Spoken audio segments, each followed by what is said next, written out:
When most people think of container gardening, they tend to picture a few herbs growing in terracotta pots, or maybe a hodgepodge of grow bags stuck together as a holdover until a beginner gardener can either upgrade to raised beds or plant in ground. While both of these scenarios can certainly be true, the various methods of container gardening I'm going to share today will allow everyone, from beginners to veteran gardeners, to utilize otherwise unreachable or unusable spaces to maximize their yields. So let's get into it. My name is Aaron Aiken, and I go by Garden Zaddy on all social platforms. I'm an urban organic gardener based in Los Angeles. And while we're going to talk chiefly about containers today, I also grow in-ground and in raised beds, and even indoors hydroponically. I'm incredibly passionate about container gardening because it's how I got my start as a gardener. I got tired of paying too much for basil and decided to grow my own herbs. And like many of you, that first harvest ignited a passion to grow everything I could think of and get my hands on. I grew everything and grow everything from medicinal herbs to traditional annuals to fruiting perennials, and I do it all without sprays, relying instead on beneficial insects and the occasional blast from a hose nozzle to keep things good and growing just fine. It's worth noting that those first harvests didn't just lower my grocery bill, they completely shifted how I thought about food. The flavor and vitality of homegrown herbs and vegetables made it clear just how flat and lifeless much of what I'd been eating really was. Even the most expensive farm-to-table grocery store tomato can't hold a candle to one you pick from your own vine and eat the same day. It hasn't been shipped across the country, gassed to ripen, or stripped of nutrients to extend shelf life. No mystery chemicals, no recall warnings, just food that I've nurtured from seed or seedling all the way to my plate. And in that journey, I found not just better food, but a deeper connection to the whole process of growing. So what's the benefit of growing in containers, both for beginners starting from scratch and for experts adding onto their existing setups? The first and arguably biggest benefit to container gardening is its modularity and flexibility. If you have an open yard and a home you own or plan to live in long term, your growing options are wide open. But if you live in an apartment, condo, townhome, or rental, your options are much more limited. You might only have access to a patio, a deck, or a slab of concrete, or you might have a yard you don't own and feel reluctant to set up permanent raised beds in. Container gardening is an excellent way to turn any sunny and potentially irrigated space into a productive and thriving garden. And that's exactly what I've done with the big concrete slab at my rental. Along the property wall, I have a row of earth boxes that climb up both a double height cattle panel and their included trellising kits. Things are just starting to take off, and in less than a month, those indeterminate tomato vines will be taller than I am. By season's end, they'll be well over 12 feet tall and thriving in full sun.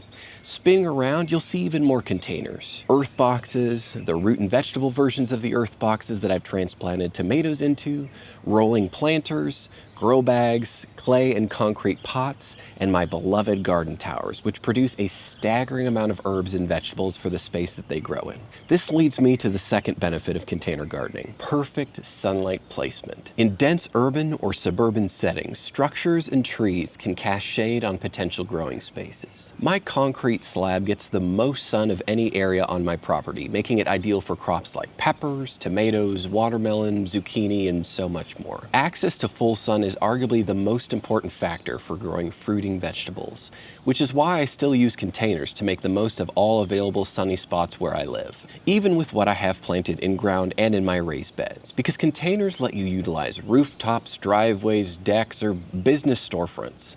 Anywhere with sun and water access can become a growing area. The third major benefit is a much higher yield than you might think.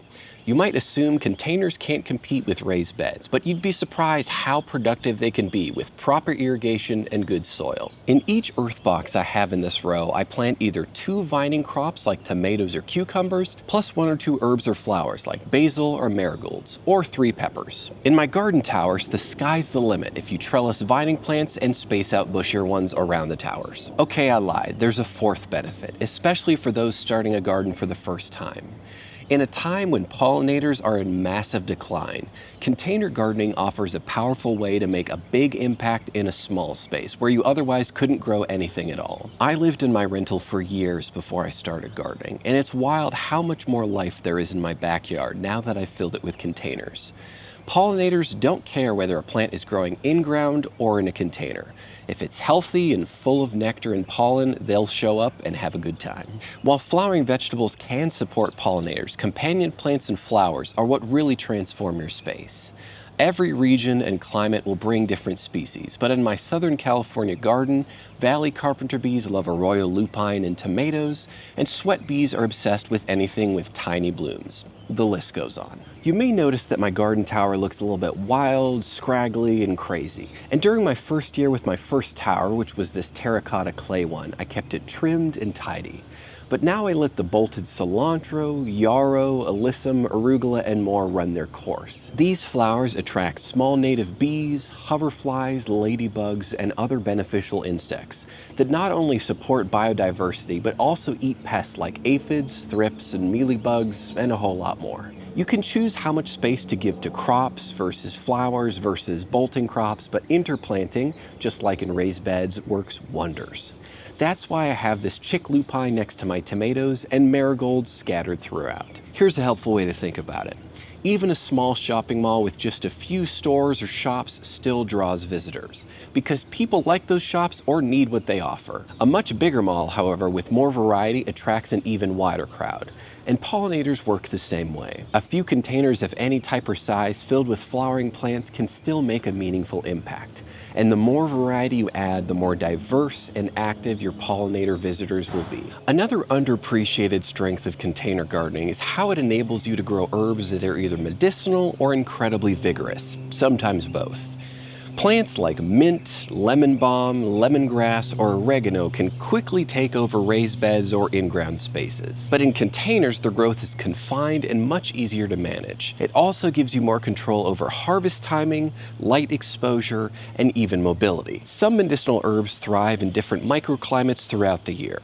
I grow things like calendula, mullein, tulsi, and yarrow, not just for their uses in teas, tinctures, and salves, but because they attract pollinators and often reseed themselves beautifully year after year. With a small collection of containers, you too can start building a living medicine cabinet that's beautiful, useful, and well contained. All this wouldn't be possible though without proper irrigation and good soil. While you can water manually, it gets tedious quickly and is easy to forget, particularly if your container garden is placed in a spot that you don't get a lot of foot traffic in, or if you travel frequently. That's why I use different and dedicated automatic setups to keep every type of container I have fully irrigated. My earth boxes are sub-irrigated, meaning they have a built-in reservoir at the bottom, and I use their automatic watering system to keep it filled on a daily basis. If you've never seen it before, this is a really cool system. A pressure reducer stays connected to the hose spigot left on 24/7 and links to these emitters that operate on suction.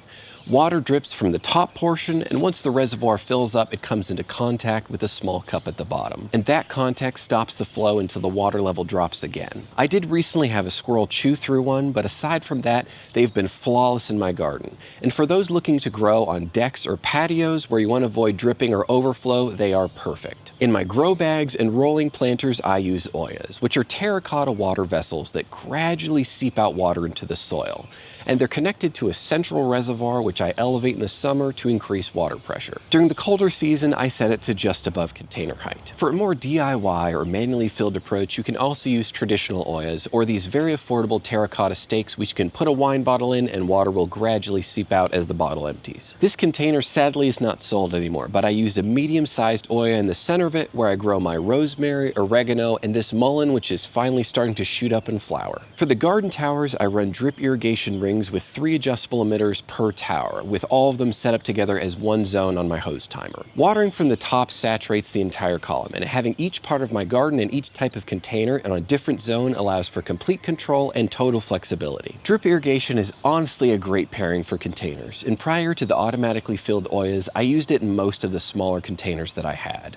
My only word of caution is to avoid small soaker hose. When I started out with my container gardening experiments many years ago, I had people tell me it clogged eventually, and they were right. Set emitters are great, but for containers, I'm a huge fan of adjustable emitters, as you're able to keep most containers in the same irrigation zone, but adjust individually as your crops and flowers grow at different rates and need different amounts of water. Now, as far as soil goes, the principles are about the same as any other planting in the garden. Denser planting means faster nutrient nutrient depletion, and yet I've never replaced the soil in any of these containers. It's a common misnomer and sales tactic that you constantly need to replace the soil in your containers. At the end of the season, I chop plants down and remove root balls from anything that might regrow, like tomatoes or brassicas. Then I mix in an organic, well-rounded granular fertilizer, a healthy dose of compost, some biochar, and occasionally some worm castings. If you're just growing herbs in your containers or things that don't really fruit all that often, you don't really need to feed them this much or this frequently. But heavy feeders like tomatoes and peppers will need seasonal or bi-monthly fertilization. I've tried a wide variety of methods, feeding just at seasonal changeover and every 2 months and with liquid fertilizers. And honestly, so long as your plants, particularly the heavy feeders, are getting something at some sort of a regular rhythm, even if that's every few months, the yields will be wonderful and the harvest will be abundant. Now, when it comes to what soil to actually use, I recommend a high-quality potting mix made specifically for containers. Personally, I try to avoid peat moss as much as possible for its environmental impact, but sometimes it is inevitable in soil mixes destined for containers. I also like to mix in a small percentage of biochar, especially if it's been pre-charged with compost or worm tea, and you can either buy this or make it yourself. Biochar helps retain nutrients and moisture while improving soil structure, and it's particularly useful in containers where nutrient leaching can be a real issue. I've found that biochar is kind of like an investment in the quality of your soil, in that it helps your fertilizers and compost last a lot longer, and it provides much needed space for beneficial microbes in various parts of the soil food web, which in a small container certainly comes at a premium. If you're only filling a few containers, I'd suggest saving the time and just buying a high quality bag mix, but make sure it's light and well draining. Now, of course, containers come with challenges. Irrigation is the biggest. Containers dry out way faster and don't benefit from the insulating mass of in-ground beds, wherein the soil temperature can gradually rise and come down over the course of a day. Aside from transplanting or sowing, however, I rarely water by hand and rely entirely on my irrigation systems. It's not everyone's favorite part to set up or the most exciting, but it is the most important part for container gardening success. So whether you use drip irrigation, OYAs, or some proprietary system, you have to get your irrigation figured out before everything else. It's also worth noting that some crops just aren't ideal for containers, especially those with deep tap roots or extensive root systems. Carrots and asparagus are generally poor choices for containers, and a great example of a poor pairing for containers is my beloved popcorn cassia.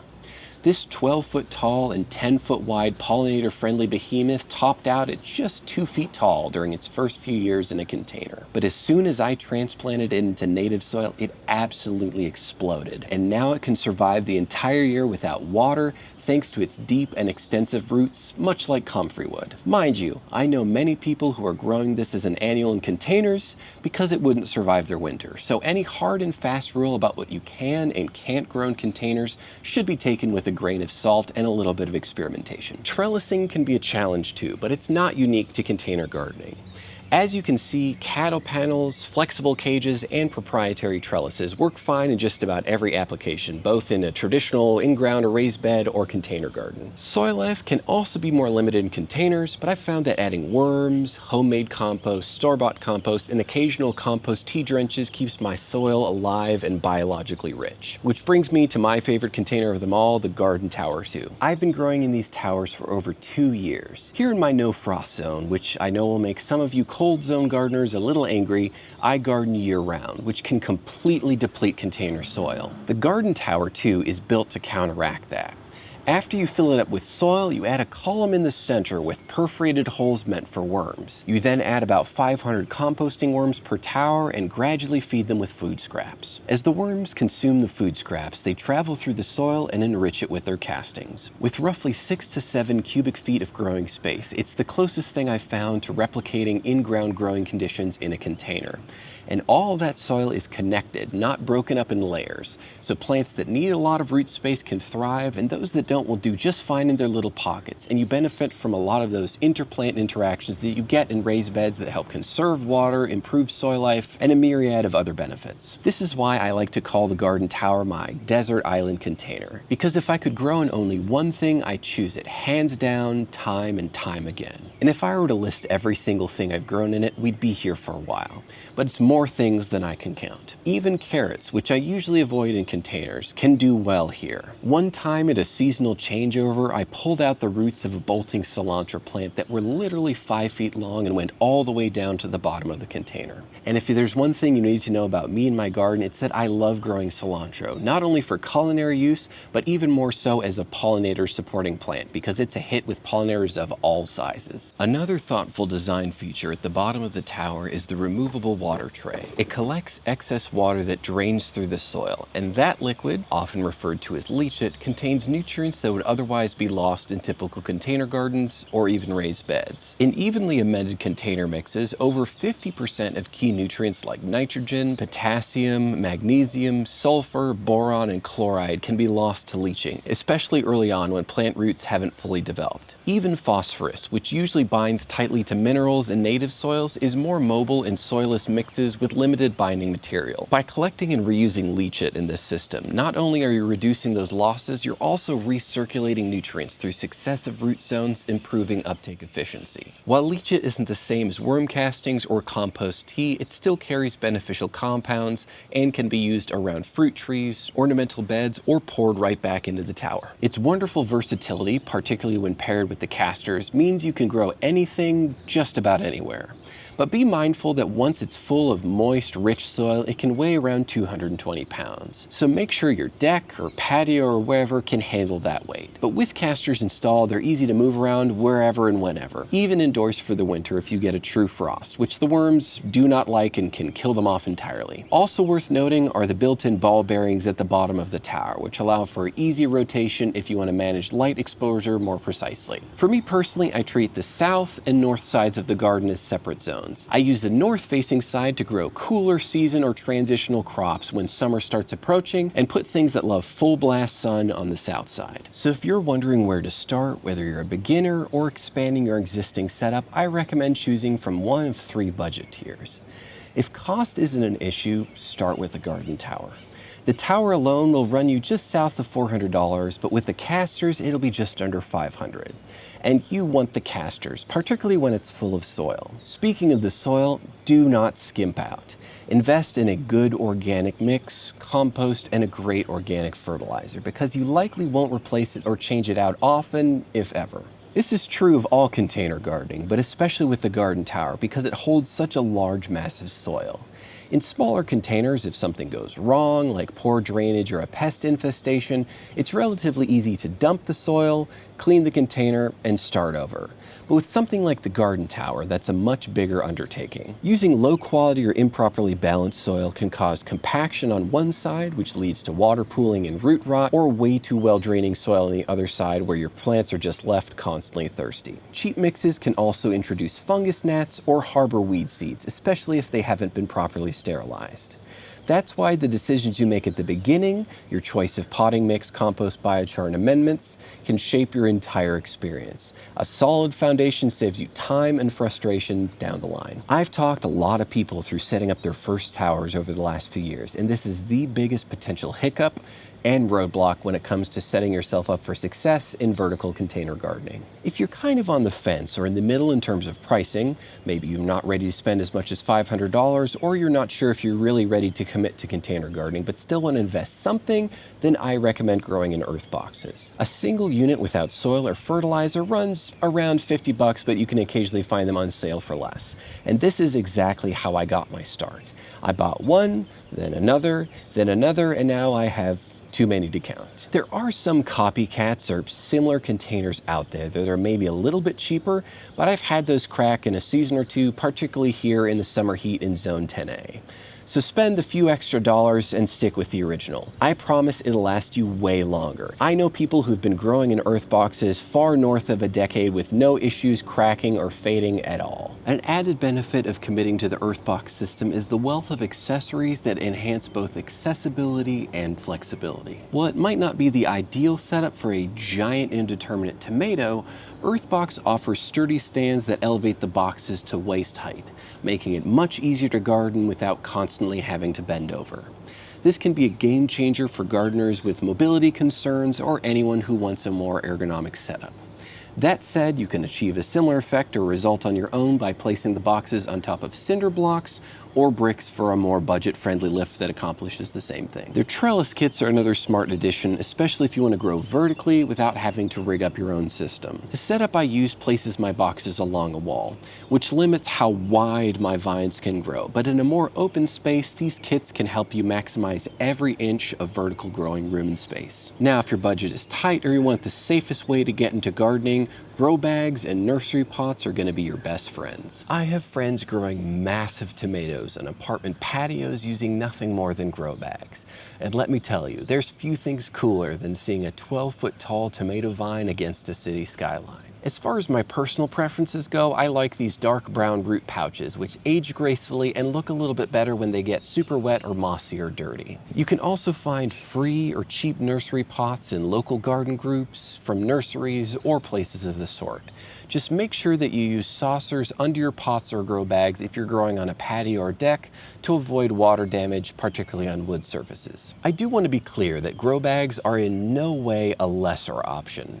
In fact, it's easy to find commercial growers using hundreds, sometimes thousands, of grow bags to grow just about everything you can imagine.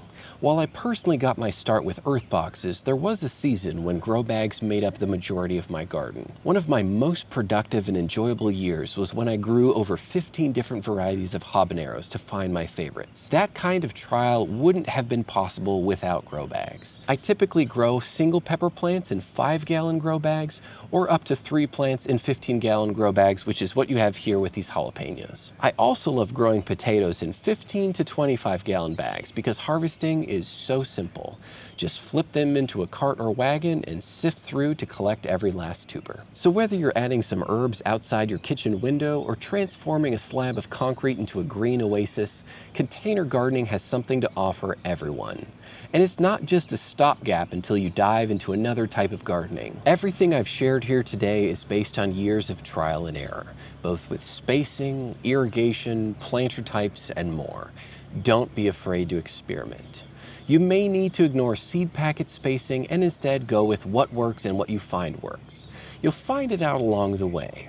In general, I try to plant 2 to 3 crops in a 15 to 25-gallon container and adjust spacing in the garden towers based on plant needs, putting thirstier crops lower and spacing larger ones evenly around. By utilizing all these container gardening methods and tricks, I'm absolutely certain that you'll be able to grow more than just a handful of herbs or a few cherry tomatoes. You'll be able to grow real food no matter where you live. Food that nourishes, satisfies, and most importantly is alive with microbial life that is more nutritious than even store-bought organic, because it's harvested at peak ripeness and you'll know everything that went into it. So whether you're starting out with a few grow bags or going all in on a setup like the Garden Tower 2, remember, you're not limited by space. You're only limited by imagination and intention. Thank you so much for spending this time with me. I hope this inspires you to grow something no matter what your space looks like right now. Your health, your kitchen table, and your future self will thank you for it.